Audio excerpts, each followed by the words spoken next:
로마서 8장 31절부터 39절까지 교독하시겠습니다. 제가 먼저 31절을 읽겠습니다.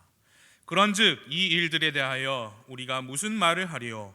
만일 하나님께서 우리를 위하시면 누가 우리를 대적하리요? 자신의 아들을 아끼지 아니하시고 우리 모두를 위해 그분을 내주신 분께서 어찌 그 아들과 함께 또한 모든 것을 우리에게 값없이 주지 아니하시겠느냐? 누가 하나님께서 선택하신 자들을 무슨 일로 고소하리요? 의롭다 하시는 분은 하나님이시니. 누가 정죄하리요? 죽으신 분은 그리스도시요 참으로 다시 일어나신 분도 그리스도시니 그분께서는 바로 하나님의 오른편에 계시며 또한 우리를 위해 중보하시느니라. 누가 우리를 그리스도의 사랑에서 떼어놓으리요? 환난이나 곤경이나 핍박이나 기근이나 벌거벗음이나 위험이나 칼이랴. 이것은 기록된 바 우리가 종일토록 주를 위해 죽임을 당하며 도살당할 양같이 여겨졌나이다 함과 같으니라. 아니라 이 모든 것 가운데서 우리는 우리를 사랑하신 그분을 통해 정복자들보다 더 나은 자들이니라. 내가 확신하노니 사망이나 생명이나 천사들이나 정사들이나 권능들이나 현재 있는 것들이나 장래 있을 것들이나 39절도 함께요. 높음이나 깊음이나 다른 어떤 창조물이라도 능히 우리를 그리스도 예수 우리 주 안에 있는 하나님의 사랑에서 떼어놓지 못하리라. 아멘. 자리에 앉아주시기 바랍니다. 제가 감기 기운이 조금 있습니다. 그래서 코맹맹이 소리가 약간 나더라도 여러분 양해해 주시기를 바랍니다. 오늘 저녁에는 지난주 수요일에 보았던 로마서 8장의 앞쪽 절반의 말씀에 이어서 후반부의 절반 말씀을 함께 보시겠습니다.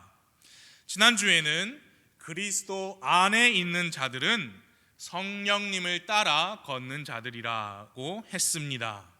비록 우리에게 죄의 본성이 남아있고 이 썩어 없어질 육신이 여전히 우리를 지배하려고 하지만 우리는 능히 성령님의 도움으로 육신을 이길 수 있고 성령님에 따라 영적인 생각과 행동을 하며 살 수 있다라고 말씀했습니다. 특별히 사도 바울께서는 로마서 8장에서 성령님을 강조하면서 그분께서 우리가 받은 양자 삼으시는 영이다 라고 하셨고요, 그분을 힘입어 우리가 하나님을 아바 아버지라고 부를 수 있게 되었다고 말씀했습니다. 사탄은 반복해서 우리를 공격합니다. 우리의 실제 생활 속에 있는 우리의 허물들이 있죠. 그런 허물들과 우리의 죄들을 지적하면서 우리를 공격합니다. 그러고도 내가 하나님의 자녀 맞느냐? 라면서 공격을 합니다. 사탄은요, 우리로 하여금 우리 안에 계신 성령님을 보지 못하게 합니다. 성령님을 인정하지 않고 살도록 합니다. 성령님께 우리 생활의 길을 내어드리지 못하게 하려고 합니다. 왜냐하면 그분께서 우리의 양자 삼으시는 영이시기 때문이에요. 하나님의 자녀임을 그분이 증명하시는 분이기 때문에 그분을 보지 못하게 하는 거예요. 여러분과 저는 비록 여전히 죄의 능력과 공격과 유혹을 받으며 살지만, 그래서 실제로 죄로 넘어지고 유혹에 빠지기도 하지만 우리 안에 거하시는 성령님께서는 계속해서 우리에게 상기시켜 주십니다. 너는 하나님의 자녀야. 사탄이 뭐라고 해도 너는 구원받은 하나님의 자녀 맞아. 하나님을 아바 아버지라고 부를 수 있는 자격이 있는 그분의 자녀 맞으니까 그런 거짓말에 속지 마. 죄책감에 무너지지 마. 아버지께 죄를 자백하고 깨끗이 다시 일어날 수 있어. 성령님께서 계속해서 우리에게 그렇게 상기시켜 주세요. 누가 구원받는 사람이냐? 성령 하나님께 매일 부르짖는 사람이 구원받은 사람입니다. 구원받은 사람은 치열한 영적인 싸움터에서 매일 이 육신을 상대로, 죄를 상대로 싸우기 때문에 그 싸움에서 승리를 얻게 해달라고 매일 성령님께 매달릴 수밖에 없습니다. 사탄이 우리를 아무리 공격하고 비난해도 우리 안에 계신 성령님께서 우리가 하나님의 자녀인 것을 증언하십니다. 우리 함께 로마서 8장 16절 17절을 보시겠습니다. 16, 17 제가 읽어드릴게요. 성령께서 친히 우리의 영과 더불어 우리가 하나님의 자녀인 것을 증언하시나니, 자녀이면 상속자 곧 하나님의 상속자여 그리스도와 함께하는 공동 상속자니라. 우리가 그분과 함께 고난당하면 이것은 우리가 함께 영광도 받으려 함이니라. 로마서 8장의 뒷부분, 절반 부분을 함께 보시고 있습니다. 우리는 16절부터 39절 마지막 절까지의 말씀을 세 부분으로 나눌 수 있습니다. 그 중에 첫째, 둘째 부분은요, 성령님께서 친히 우리를 위하여 하시는 그분의 사역에 관한 말씀들입니다. 그리고 마지막, 우리가 방금 함께 읽으신 31절부터 마지막 절까지는 성령님을 따라 걷는 그리스도인이 가지게 되는 구원과 승리의 확신의 말씀입니다. 첫째 부분 16절부터 25절까지가 첫째 부분으로서 성령님께서 친히 우리를 위하여 행하시는 것이 있는데, 방금 보신 대로 우리가 하나님의 자녀인 것을 성령님께서 친히 증언하신다라는 말씀입니다. 사도 바울께서 왜 이 8장에서 성령님을 자꾸만 이렇게 강조하고 있는지를 생각해 보십시오. 우리가요, 우리 자신의 모습만 본다면 좌절과 낙심에 빠질 수 있습니다. 그러나 우리 안에 성령님을 보면 그분께서 우리가 하나님의 자녀라고 증언하시는 것을 보게 됩니다. 그래서 그분의 인도하심을 구하게 됩니다. 하나님의 영에 의해 인도함을 받는 자들은 다 하나님의 아들들이라고 앞에 14절에서 말씀했습니다. 그래서 우리가 우리 육신의 상태만 보면서 이 잘못하고 있는 이 죄에 빠진 이 육신을 보면은 그것을 심판하실 하나님, 그것을 보시고 진노하실 하나님을 생각하게 되는데, 그게 아니고 성령님을 보면서 심판하는 하나님이 아니라 아버지를 부르라고 하시면서 계속해서 사도 바울께서 성령님을 강조하는 겁니다. 누가 뭐라 해도 우리는 하나님의 자녀입니다. 왜냐? 우리 안에 성령님께서 그렇게 증언하시고 계시기 때문입니다. 성경에서 말씀했어요. 자녀이면 상속자이다. 그리스도와 함께하는 공동 상속자이다. 그래서 여러분과 제가 공동 상속자입니다. 그런데 아직은 그 상속을 받기 전이에요. 상속이라는 것은 내 마음대로 언제든지 찾아가서 내 은행 창구에서 내 돈 빼듯이 받을 수 있는 게 아닙니다. 그렇죠? 정해진 때에 받는 것이 상속입니다. 그리고 누가 받느냐? 아무나 받을 수 있는 게 아니죠. 정해진 사람, 상속인이 정한 사람만 상속을 받을 수 있습니다. 여러분과 저, 즉 구원받은 그리스도인들은 상속자라고 하나님께서 정하셨습니다. 그래서 그 자격은 돼요. 그러나 받는 때가 아직 오지 않았어요. 그러면 언제 우리가 그 상속을 받느냐? 우리가 받을 그 상속은 정확하게 무엇이냐? 로마서 8장의 앞뒤 문맥을 볼 때 우리가 받게 될 상속은 크게 두 가지입니다. 하나는 우리의 몸이 죄가 없는 영광스러운 몸으로 변화하는 것, 그것이 우리가 받을 상속입니다. 다시는 죄를 지을 수 없는 빛나고 영광스러운 몸이 우리가 받을 상속입니다. 또 다른 하나는 무엇이냐? 바로 이 땅, 여러분과 제가 살고 있는 이 땅이 회복할 천년 왕국입니다. 그 왕국에서 우리는 예수님과 함께 왕 노릇 할 것입니다. 그때 우리가 받을 것이 뭘 받든지 간에 그리스도와 함께 공동 상속자로서 받게 될 상속입니다. 그러나 지금 오늘 밤은 아직 우리가 상속을 받기 전이지요. 우리의 신분, 우리의 아이디를 보면은 상속자 맞아요. 그러나 아직 받은 것이 없습니다. 상속의 때가 아직 오지 않았어요. 사탄이 그 점을 집요하게 공격합니다. 상속자 아니라고. 너 지금 하는 거 보고 있으면 상속자 아니라고. 구원받는 거 아니라고 계속 우리를 공격하고 넘어뜨리려고 해요. 그러나 사도 바울은 성경 말씀에서 성령님의 영감으로 우리에게 상기시켜 주십니다. 현재 받는 고난이, 어려움들이 분명히 있는데 앞으로 우리가 받을 영광과 현재의 고난은 좋게 비교할 수 없다. 18절을 봐주십시오. 18절. 내가 생각하건대 이 현 시대의 고난들은 앞으로 우리 안에 나타날 영광과 좋게 비교될 수 없도다. 여기 내가 생각하건대, 거기서 생각하다, 그 단어가 뭐냐면 몇 주 전에 보신 6장 11절에서 여기라, 여길지어다 했잖아요. 6장 11절에서 뭐라고 했습니까? 주를 통해 산 자로, 우리 주를 통해 산 자로 여길지어다. 죄에 대한 죽고 하나님께 대하여는 산 자로 여기다. 그 단어랑 똑같은 단어입니다. 사업을 하는 사람이 어떤 거래를 하고 계산을 하고 그 내용을 장부에 기입하다라는 뜻이에요. 그러니 그 말은 무슨 말이냐? 그게 추측이 아니다 그 말이죠.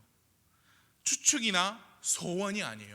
막 비는 게 아니고 분명한 사실이라는 뜻입니다. 그러니까 사실로 받아들이고 그 사실에 기반하여서 생활을 해라 라는 뜻이지요. 사도 바울이 말씀했습니다. 지금 현 시대의 고난들은 앞으로 우리 안에 나타날 영광과 좋게 비교될 수 없도다. 여러분, 고난이 있지요. 아직 우리가 이 몸을 가지고 있기 때문에 필연적으로 당하는 고난이 있습니다. 썩어 없어질 몸이기 때문에 육체의 질병이라는 고난이 있습니다. 죄의 본성이 지배하는 몸이기 때문에 육신적인 생각, 또 정욕, 탐욕이라는 고난이 있습니다. 영육 간에 우리는 많은 고난을 겪으면서 살지만 사도는 말씀했습니다. 이런 고난들이 아무리 힘들어도 앞으로 우리 안에 나타날 영광과는 비교할 수 없다. 지금 우리가 겪고 있는 고난들을 다 덮어버릴 만한 크고 놀라운 영광이 분명히 우리 안에 나타날 것이다. 우리 안에라고 했어요. 왜 우리 안에라고 했느냐? 우리의 몸과 깊은 관련이 있기 때문입니다. 그것을 염두에 두시면서 19절을 봐주세요. 19절 이렇게 말씀했습니다. 창조물이 간절히 기대하며 기다리는 바는 하나님의 아들들이 나타나는 것이니라. 창조물 이야기가 갑자기 나왔습니다. 창조물은 creature는 단어는 살아있는 생명체입니다. 그래서 동물들을 생각하시면 되겠습니다. 하나님께서 창조하신 동물들, 그 창조물들이 뭘 기다리느냐? 하나님의 아들들이 나타나는 것을 간절히 기대하며 기다린다. 여러분, 하나님의 아들들은 바로 여러분과 저, 우리죠. 그런데 이 19절 말씀을 보시면 아직 하나님의 아들들이 나타나지 않은 것처럼 말씀하죠. 그를 기다린다고 했으니까요. 그건 왜 그러느냐? 아직 우리의 몸이 변화되어서 영광스러운 몸으로 창조물들, 동물의 세계, 동물들 앞에 나타나기 전이기 때문입니다. 이해가 되시죠? 왜냐? 우리는 상속자지만 아직 상속받기 전이니까요. 우리는 이 몸을 가지고 있으니까요. 우리 몸 안에 아까 사도 바울이 말한 우리 안에서 나타날 그 영광이 아직 나타나기 전이니까요. 그런데 19절을 보시면 이 세상의 동물들이, 창조물들이 여러분과 저의 변화된 몸, 즉 하나님의 아들들이 나타나기를 기대하며 기다리고 있다라고 했어요. 20절에서 창조물 얘기가 계속됩니다. 20절, 창조물이 헛된 것에 복종하게 된 것은 자진해서 된 것이 아니요 소망 중에 바로 그것을 복종하게 하신 분으로 인한 것이니. 창조물이 지금 헛된 것에 복종하고 살고 있다. 그게 무슨 말이야? 여러분, 동물들은 그냥 서로 물고 뜯고 잡아먹고 잡아먹히며 살죠. 어떤 생명의 의미나 가치가 없죠. 그래서 헛된 것이에요. 그냥 살아야겠다는 본능만 쫓아 살죠. 동물의 세계를 지배하는 것이 무엇이냐? 어떤 고귀한 자존감이나 그런 게 아니라 약육강식이죠. 약한 동물은 잡아먹히는 거고 강한 동물은 잡아먹는 거죠. 그래서 헛된 것에 복종하며 산다, 그런 뜻입니다.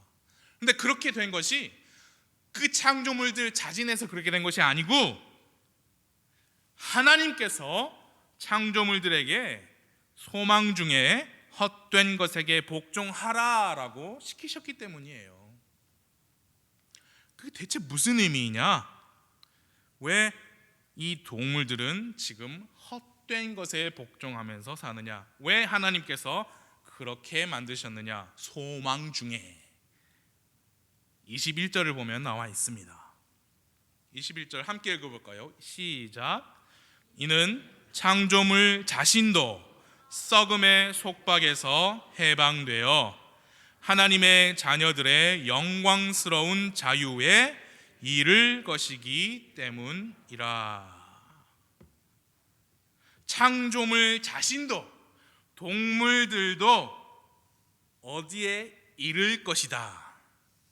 어디에 이르느냐? 여러분과 제가 이 육신의 몸의 썩음의 속박에서 해방되어서 하나님의 자녀로서 영광스러운 자유에 이르잖아요. 여러분과 제가. 그게 우리가 받을 상속이잖아요. 창조물 자신도 그 자유에 이를 것이다. 그러니까 창조물들 입장에서도 그 날이 아직 오지 않은 거죠. 기대하며 기다린다 했습니다. 그러니까 하나님께서 소망 중에 지금은, 아직 그 소망을 바라보면서 소망 중에 지금은 창조물 너희도 헛된 것에 복종하면서 살아라. 하나님께서 지금은 그렇게 하셨어요. 창조물들이 여러분과 제가 영광스럽게 변화되어서 이 썩음의 속박에서 해방되어서 영광스러운 자유에 이르는 그 날을 동물들도 기다리고 있다는 얘기입니다. 그럼 동물들도 그러면 구원받아야 되나? 동물들도 지금 죄 가운데 있어가지고 그날에 무슨 죄의 속박의 육체를 벗어 던지는 그런 이야기입니까? 그게 아닙니다. 그게 아니에요. 동물들은요, 처음 창조받았을 때 창세기를 보시면 지금 현재 그들이 처해 있는 그 상태로 창조되지 않았죠. 무슨 말이냐? 처음에 동물들이 창조되었을 때에는 이 땅과 이 땅 위의 생명체에 죄의 저주가 없었습니다. 그렇죠? 그래서 동물들이 사납지 않았어요.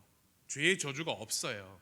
아담이 맹수에게 이름을 지어줄 때 맹수에게 잡혀 먹힐지도 모른다는 걱정을 할 필요가 없었던 상태. 동물들도 그렇게 창조되었습니다.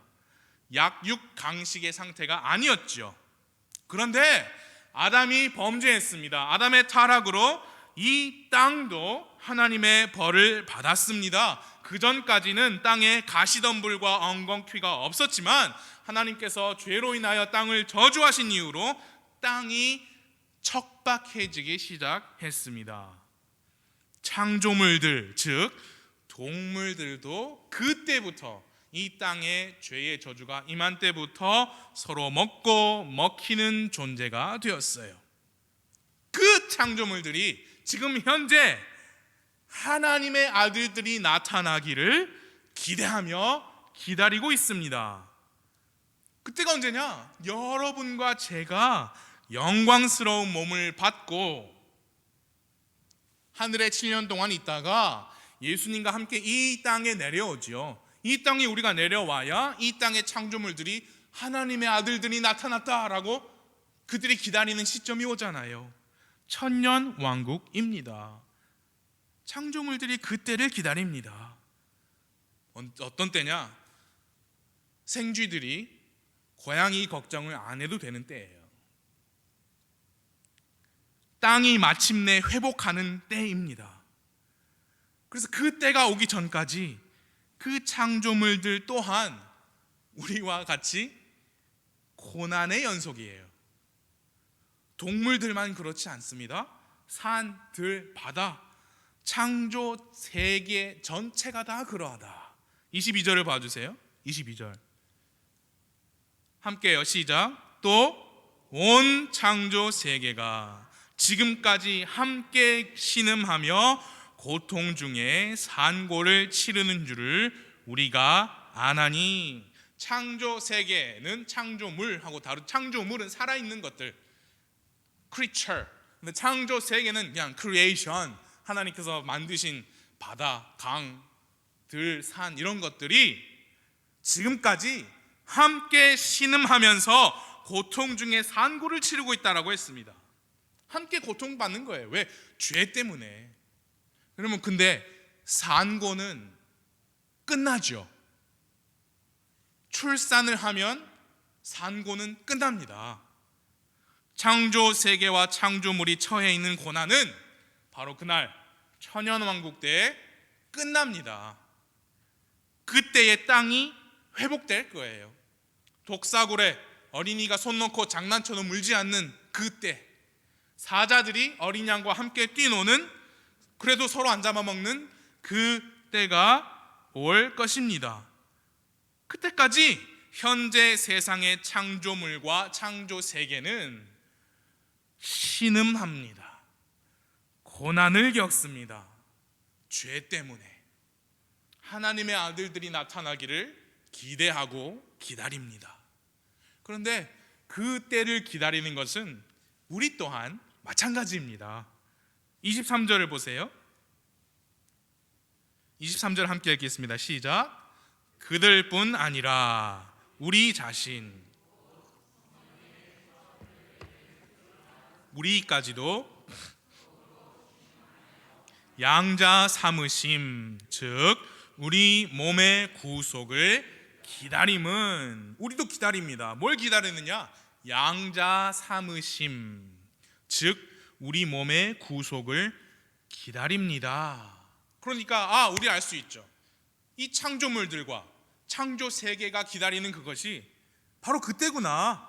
우리 몸이 구속을 받는 그때, 주님의 공중 재림으로 우리 몸이 변화되고 예수님의 지상 재림으로 우리가 그분과 함께 이 땅에 내려올 그때라는 것을 알게 돼요.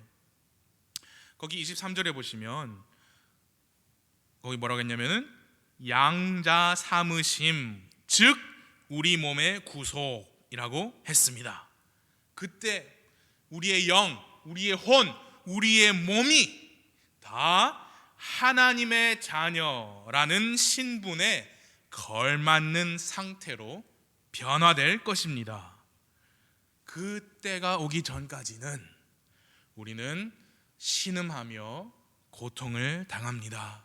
영적 싸움으로 늘 피곤하며 지칩니다. 사탄의 공격이 끊이지 않습니다. 때로는 거기에 넘어가기도 하고 때로는 구원의 확신이 흔들리기도 합니다.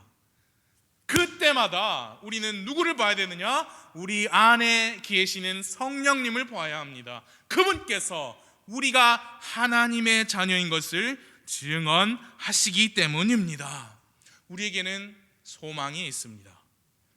무슨 소망이냐? 지금 비록 이 몸 때문에 우리가 죄의 유혹을 받고 살지만, 고난을 당하지만, 이 몸이 언젠가 몸의 구속을 받고 이 몸과 몸마저도 영광스럽게 변화되어서 떳떳하게 하나님의 자녀로서 입양될 것이라는 소망을 가지고 있어요. 양자 삼으심, 그 양자 삼다가 adoption, 입양하다예요. 그때까지 성령님은 우리가 너희 몸을 보면 그런 것 같지 않지만 맞아, 너희 실제로 하나님의 자녀 맞아 라고 증언하십니다. 그때까지 우리를 봉인하십니다. 우리는 그 소망을 힘입으면서 살아야 합니다. 24절과 25절을 봐주세요. 그 소망, 우리가 소망으로 구원받았기 때문이라. 그러나 보이는 소망은 소망이 아니니 어찌하여 사람이 보는 것을 여전히 바라리요. 그러나 우리가 보지 못하는 것을 우리가 바라면 인내로 그것을 기다리느니라. 구원받은 사람과 불신자의 삶이 이렇게 다릅니다. 여러분과 저는 똑같은 땅에서, 똑같은 한국에서 비슷한 일 하면서 사는 것 같아도 다른 세상을 살고 있어요. 소망을 가지고 살고 있기 때문입니다. 눈에 보이지 않아요. 아직 예수님 오시지 않으셨어요. 그러나 예수님 오실 것입니다. 그때에 나는 몸의 구속을 받을 겁니다. 그때에 이 죄의 능력, 죄의 존재로부터 마침내 나는 구속함을 받고 하나님 앞에 떳떳하게 서게 될 것입니다 라는 소망을 가지고 삽니다. 그렇기 때문에 인내로 지금 현재 당하는 고난을 견딜 수 있습니다. 부디 성령님을 바라보시면서 매일매일 사시기 바랍니다. 그분께서 우리의 증언하시는 증인이시고 우리의 봉인이십니다. 그래서 16절에서 25절까지는 성령님께서 친히 우리가 하나님의 자녀인 것을 증언하시는 분이시니 창조물과 창조 세계마저도 고대하며 기다리는 그 날이 올 때까지 소망을 가지면서 인내하자라는 내용이었어요. 이제 26절에서는 성령님께서 친히 행하시는 또 다른 사역이 나옵니다. 26절을 우리 함께 읽겠습니다. 26절 시작. 이와 같이 성령께서도 우리의 연약함을 도우시나니 우리가 마땅히 기도할 바를 알지 못하나 성령께서 말로 할 수 없는 신음으로 친히 우리를 위해 중보하시느니라. 성령께서 하시는 두 번째 사역은 친히 우리를 위해 중보하시는 것이에요. 중보는 두 사람 사이에서 일하는 것이 중보입니다. 그래서 그 두 사람이 올바른 관계를 맺도록 중간에서 역할을 하는 것이 중보입니다. 성령께서 왜 중보를 하셔야만 하느냐? 우리가, 여러분과 제가 상속을 받을 때까지, 몸이 변화될 때까지 계속 싸우죠. 영적인 싸움을 합니다.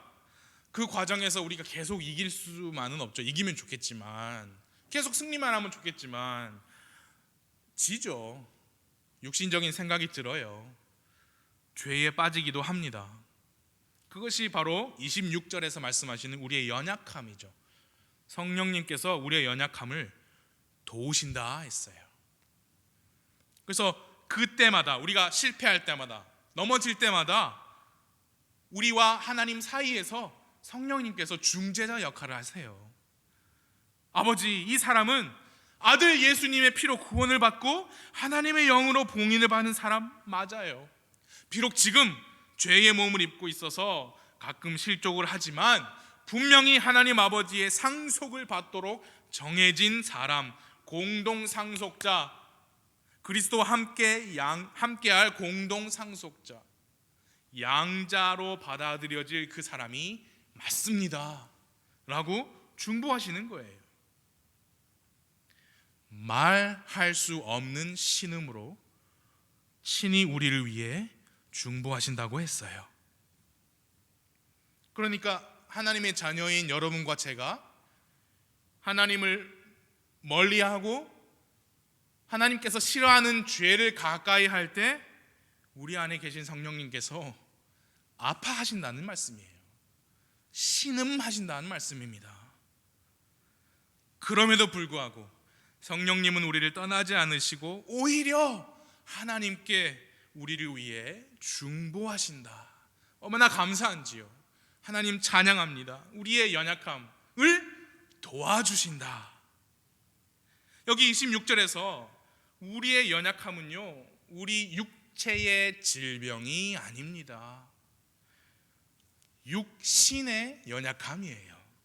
즉 죄의 본성에 넘어지는, 여전히 죄를 기뻐하는 그 연약함을 말합니다. 하나님은 우리가 죄의 본성이 아니라 성령님을 따라 걷기를 바라시고, 성령님도 그런 하나님의 마음을 아시고 바로 그것을 위해서 중보하십니다. 27절을 봐주세요. 27절, 마음을 살피시는 분께서 성령의 생각이 무엇인지 아시나니 이는 그분께서 하나님의 뜻대로 성도들을 위해 중보하시기 때문이라. 마음을 살피시는 분은 하나님이세요. 하나님께서 성령의 생각이 무엇인지 아십니다. 왜냐하면 성령님은 하나님의 뜻에 따라서만 성도님들을 위해 중보하시기 때문이에요. 그럼 하나님의 뜻이 무엇이냐? 바로 앞에 말씀드린 대로 하나님의 자녀들이, 여러분과 제가 지금 상속받기 전일지라도, 이 몸이 여전히 육신의 몸일지라도 죄의 본성을 따라 걷지 않고 하나님의 영, 성령님을 따라 걷는 것이 하나님의 뜻이에요. 우리가 그렇게 하지 못할 때 성령님은 우리 바로 일어서가지고 하나님의 뜻에 따라 걷도록 우리를 인도하시고 하나님 앞에서 중보하신다는 말씀입니다. 다시 일어나서 하나님께 영광이 되는 삶을 살도록 중보하십니다. 하나님의 긍휼과 성령님의 신실하심을 찬양합니다. 로마서 8장의 주제는 성령님을 따라 걷는 삶이라고 지난 수요일에 말씀을 드렸어요. 육신을 따라 걷지 않고 성령님을 따라 걷는 자가 바로 그리스도 안에 있는 하나님의 자녀입니다. 우리가 우리 상태만 보면 우리는 마치 하나님의 자녀가 아닌 것처럼 때로는 보일지 몰라도 우리 안에 계신 성령님께서 우리가 하나님의 자녀인 것을 증언하시고 있고, 또 우리의 연약함을 보시고 하나님께 중보하고 계십니다. 육신을 따라 걷지 않고 성령님을 따라 걷도록 인도하십니다. 그것이 로마서 8장의 전체적인 주제예요. 그 전체적인 흐름을 생각하시면서 이제 유명한 28절을 함께 읽겠습니다. 28절 함께요. 시작.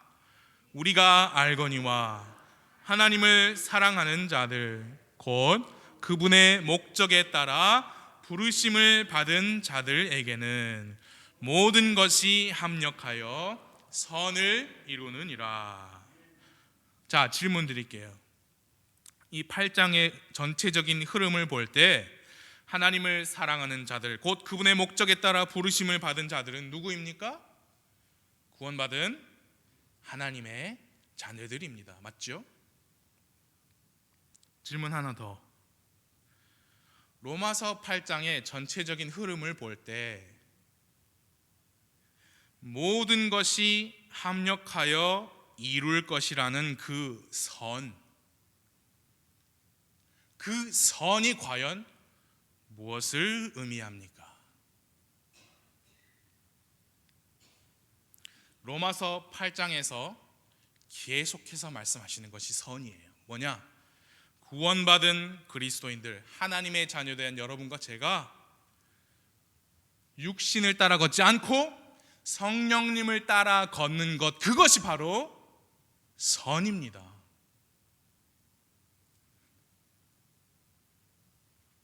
이 로마서 8장 28절 너무 유명한 구절이죠.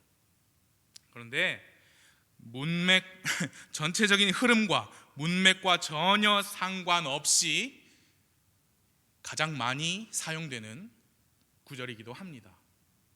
주로 이런 식이에요. 어떤 식으로 오용이 되느냐, 이런 식입니다. 삶에 어떤 고난이 있어요. 그런데 그 고난을 겪을 때 힘들었는데 나중에 다 지나고 보니 그 고난 때문에 오히려 좋은 결과가 나왔어요. 그래서 합력하여 선을 이루었다라고 합니다. 맞는 말씀일 수 있습니다. 그러나 여러분 생각해 보세요. 우리 삶에 많은 고난들이 있잖아요. 물론 결과적으로 잘 끝난 좋은 결과를 낸 고난들이 있을 수 있어요. 그런데 여러분 잘 아십니다. 좋은 열매를 맺지 못하고 그냥 힘들고만 지나간 고난들도 있어요. 고난이 10개 있다고 쳐요. 그 중에 5개는 좋은 결과를 냈어요. 근데 5개는 그렇지 못했다고 하면, 여러분 8장 28절을 그런 식으로 해석하면 나머지 5개는 어떻게 해요? 모든 것이 합력하여 선을 이룬다 그랬는데 절반만 진리예요? 그럼 절반의 진리가 되는 것밖에 안 돼요. 제 말이 무슨 말씀인지 아시겠죠? 모든 것이 합력하여 선을 이룬다 라고 할 때 그 선은 우리의 안녕과 우리의 출세와 상관이 없습니다. 우리의 건강과 우리의 복지와 관계가 없습니다. 합력하여 이루는 선이 우리의 건강이다, 우리의 잘 되는 거다. 출세라고 하는 것은 인본주의 신학이요, 무당 신학이에요. 심리학입니다. 심리학. 그리고 기복신앙이에요. 합력하여 이루는 선은 무엇이냐? 하나님의 자녀들이 하나님의 자녀답게 사는 삶, 육신을 따라 걷지 않고 성령님을 따라 걷는 거룩하고 고귀한 삶을 의미합니다. 모든 것이 합력하여 그것을 이룬다. 우리가 이제 그리스도인으로서 창조물들을 볼 때, 자연의 동물들을 볼 때 이제는 그런 생각할 수 있죠. 로마서 8장에 보니까 저 창조물들도 하나님의 아들들, 변화된 내가 저들 앞에 나타나기를 기대하며 기다리고 있구나. 그들도 처음 상태를 언젠가 회복할 것인데, 그거 우리가 생각하잖아요. 이제 그럼 그날이 올 때까지 내가 성령님을 따라 걸어야 하겠다라고 생각을 합니다. 그게 무엇이냐? 내가 육신이 아닌 성령님을 따라 걷도록 창조물마저도 합력하는 거예요. 선을 이루기도록. 똑같은 방식으로 창조 세계가 선을, 나의 선, 내가 성령님을 따라 걷게 하도록 합력해요. 제가 언젠가 말씀드린 적 있죠. 저는 바다를 보면서, 우리 부산에는 바다가 있어서 너무 좋습니다. 그 크고 넓은 바다를 보면서, 이렇게 크고 넓고 깊은 바다를 보면서 더 크고 더 넓고 더 깊은 창조주를 생각하지 않는 것이 이상하다. 창조 세계를 보면서 하나님을 생각하게 되고, 나를 지으신 분의 뜻에 따라 내가 살아야지 라고 하는 선을 이루도록 그 바다가 합력하는 겁니다. 우리 안에 계시는 성령님께서 너 하나님의 자녀 맞아. 그리고 우리가 죄를 지을 때마다 우리를 위해서 하나님 앞에서 중보하심으로 우리가 선을 이루도록 합력하십니다. 마음을 살피시는 분께서 이미 우리의 상태를 아시고 성령님의 중보를 들으심으로써 그 하나님 아버지께서도 우리가 육신을 따라 걷지 않고 성령님을 따라 걷도록 하게 하도록 그 선을 위해서 하나님께서도 합력하십니다. 그리고 우리 자신도 성령님을 따라 걷도록 노력하죠. 그래서 우리도 선을 위해 합력하는 거예요. 그래서 8장에서 말씀하신 모든 것이 창조물, 창조 세계, 성령님, 하나님, 그리고 우리 자신까지도 모든 것이 합력하여서 선을 이루는 겁니다. 즉 하나님의 자녀라는 이름에 걸맞는 거룩한 영적인 생활을 하도록, 다시 말해 누구를 닮는 생활? 예수 그리스도를 닮아가도록 돕는다는 의미가 모든 것이 합력하여 선을 이룬다는 의미입니다. 29절과 30절 말씀이 그 의미를 확증해 주고 있어요. 29, 30 제가 읽어드릴게요. 그분께서는 자신이 미리 아신 자들을 또한 예정하사 자신의 아들의 형상과 같은 모습이 되게 하셨나니 이것은 그분이 많은 형제들 가운데서 처음 난 자가 되게 하려 하심이니라. 뿐만 아니라 그분께서는 자신이 예정하신 그들 또한 부르시고 자신이 부르신 그들 또한 의롭다 하시고 자신이 의롭다 하신 그들 또한 영화롭게 하셨느니라. 하나님께서 여러분과 제가 어떤 형상을 닮도록 할지 미리 이미 정하셨어요. 누구의 형상? 자신의 아들의 형상을. 그것이 뭐냐? 선이에요. 근데 우리는 언젠가 상속을 받고 이 몸이 변화되어서 진짜 예수님처럼 되죠. 그 전에 말입니다. 그 전에, 그날이 오기 전에 사도 바울이 계속 기록한 거예요. 그날이 오기 전에 성령님께서 증언하신다, 성령님께서 중보하신다. 그러니 육신을 따라 걷지 말고 성령님을 따라 살자라고 권면을 하시는 겁니다. 그날에 우리는 정말 하나님의 아들의 형상과 같은 모습으로 변할 거예요. 23절에서는 그걸 뭐라 그랬느냐? 몸의 구속, 양자 삼으심. 그 날이 오기 전까지는 성령님께서 역사하시는 시기예요. 죄인이 성령으로 다시 태어나는 시기입니다.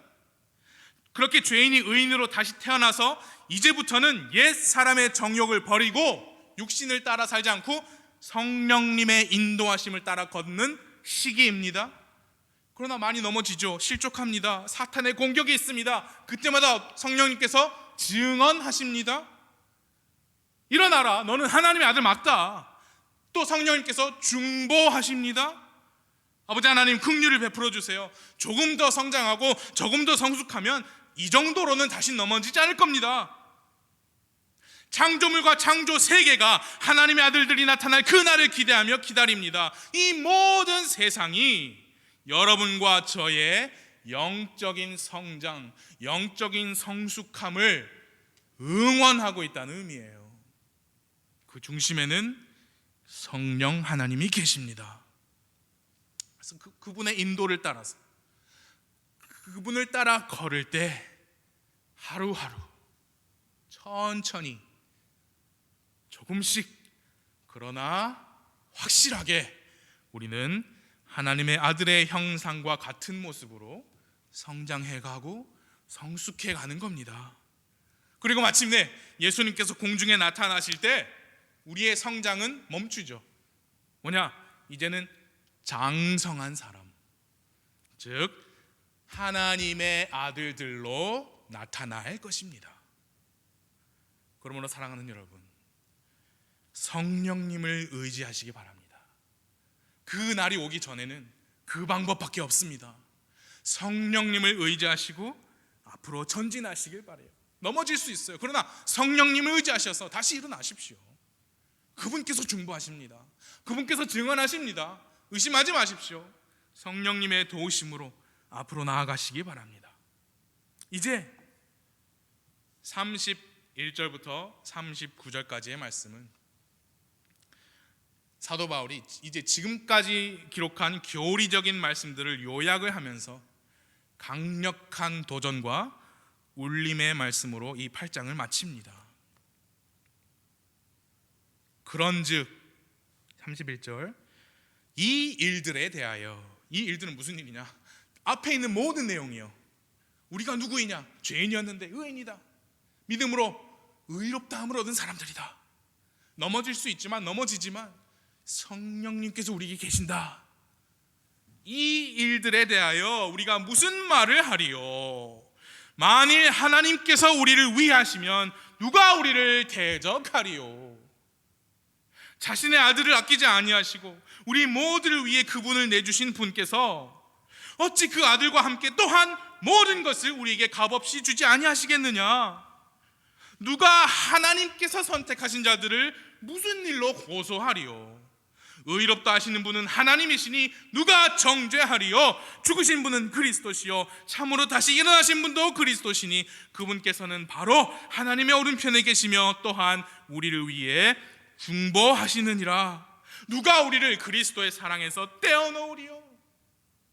환난이나 곤경이나 핍박이나 기근이나 벌거벗음이나 위험이나 칼이랴. 이것은 기록된 바 우리가 종일토록 주를 위해 죽임을 당하며 도살당할 양같이 여겨졌나이다 함과 같으니라. 그런데 아니라 그 말이에요. 아니라 이 모든 것 가운데서 우리는 우리를 사랑하신 그분을 통해 정복자들보다 나은 자들이니라. 내가 확신하노니 사망이나 생명이나 천사리나 정사들이나 권능들이나 현재 있는 것들이나 장래 있을 것이나 높음이나 깊음이나 다른 어떤 창조물이라도 능히 우리를 그리스도 예수 우리 주 안에 있는 하나님의 사랑에서 떼어놓을 수 없다. 하나님이 우리 편인데 누가 우리를 대적합니까? 왜 그 말씀을 했습니까? 확신을 가지고 승리의 삶을 살으라는 얘기입니다. 그리스도께서 우리를 위하여 죽으시고 다시 사셨는데 누가 우리를 정죄하겠습니까? 왜 그 말씀 주셨어요?